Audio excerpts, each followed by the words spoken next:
Coach, if you want to do a opening statement here to start? Yeah, guys. Hey, thanks for getting here so quick. We got a flight to catch. We've been on the road for like a week, and we really want to get home. And you guys got a beautiful part of the country, but you know, we love Tucson and we love warm weather. So we're ready to get back to shorts and t-shirts. But great effort by our guys. We needed that. Our guys have been getting better.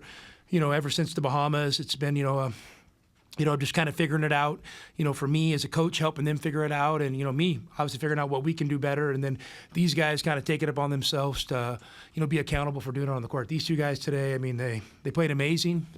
I thought we were rock solid. I thought we controlled the game for, almost from start to finish. And that was what I was really hoping we could put together, kind of more of a 40-minute performance. Our last couple games, we've got, I think, a 13-point lead, a 14-point lead, a 19-point lead. And every one of them has come back close.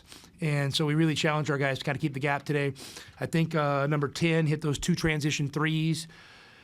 And, obviously he's not a great shooter overall, but, he hit 2 last game. He has 2 this game. They cut it. And then, the crowd gets going crazy. And our guys kind of, from there, were really steady and just and had a great approach and taking it possession by possession. So give the team a lot of credit.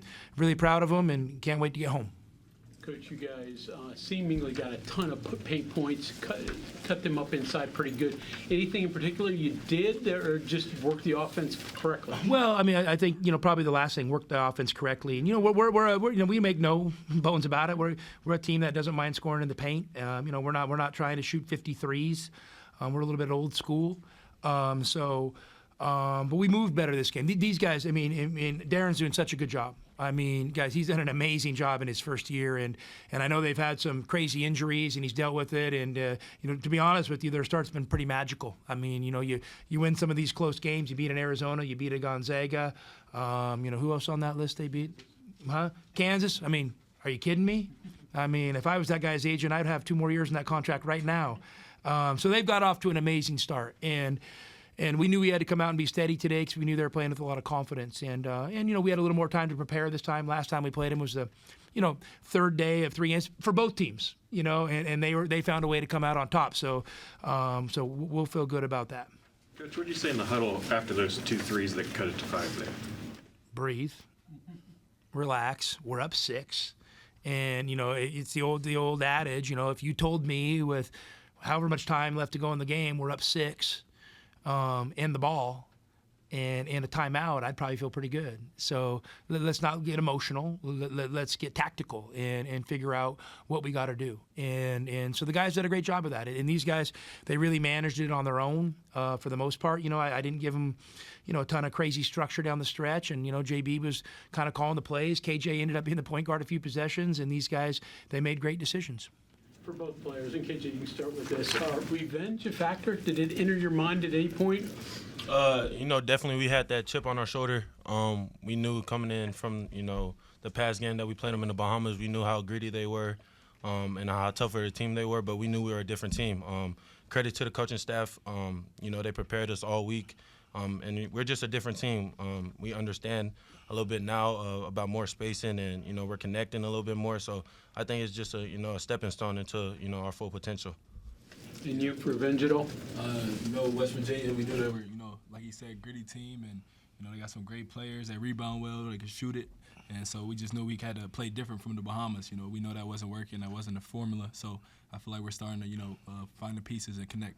For you two guys, was there anything else from that game in the Bahamas you drew off of, the threes they hit or anything like that where you said you needed to do it differently tonight?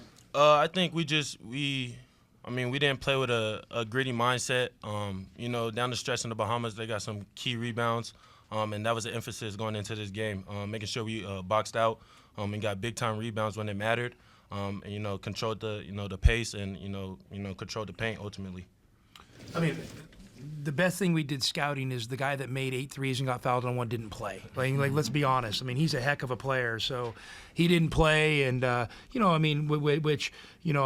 a great player, and he hit some threes that game, and I was just like, we made a lot of mistakes. We did. We made a lot of mistakes, and but you know what? You can make mistakes, and if you still make a 30-footer, that's a hell of a play, and he did. So I tip my hat to them, and I know that's a tough loss. I don't know what his injury status is, but I mean, obviously they're a more dangerous team with him in the lineup. Tommy, though, you feel like in general, though, the three-point defense has been a little better for you guys? Yeah, I mean, I think overall our defense it's there. It's right there. With TCU, we didn't have a great stretch. I mean, we're finding when we take care of the ball and we don't give runouts, our defense is pretty good in the half court, and then obviously rebound. I mean, we're no different than any other team. And the threes come. I mean, these teams have good shooters, and I'm sure we'll go back and watch. I mean, number 10 hits 2 threes. We're probably living with that. 13 hasn't made a three in a minute. He shot it great in the Bahamas. He makes 2 threes. But I don't know. We're living. 11 only makes 1 3. We didn't want him to make threes. And Small made, was he 3 of 9?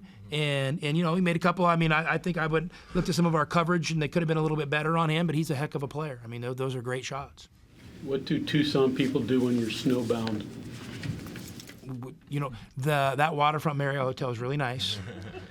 We didn't leave the hotel. We actually had a great couple of days here, and it was really good for us. This kind of bonding. Hey, I mean, for the most part, everybody on our team is small town people, and we're small town and probably closer to Hicks than anything else. So we felt fine here. The snow doesn't bother me. I mean, I 22 years at Gonzaga and Spokane. I tell people the old joke is, and it's a lot of truth to it. I mean, I got tired watching my wife Chanel shovel snow all the time. But so it didn't bother me. We had a great time hanging out in the hotel, bonding, and had some real fun conversational deals, and just hanging out. And these guys played a bunch of Uno, but we can't wait to get on that bus and get up to Pittsburgh, because I guess we got to go to Pittsburgh tonight to get home. You guys, sorry. Go ahead. You guys have been ranked for what feels like longer than I've been alive. But do you guys feel like that kind of fueled you more? That you guys are not in the ranking, trying to fight your way back in? Well, I mean, listen, we're at where we're at, and Bruce behind you, he follows us really close, and he'll tell you, I don't even look at the rankings when we're ranked.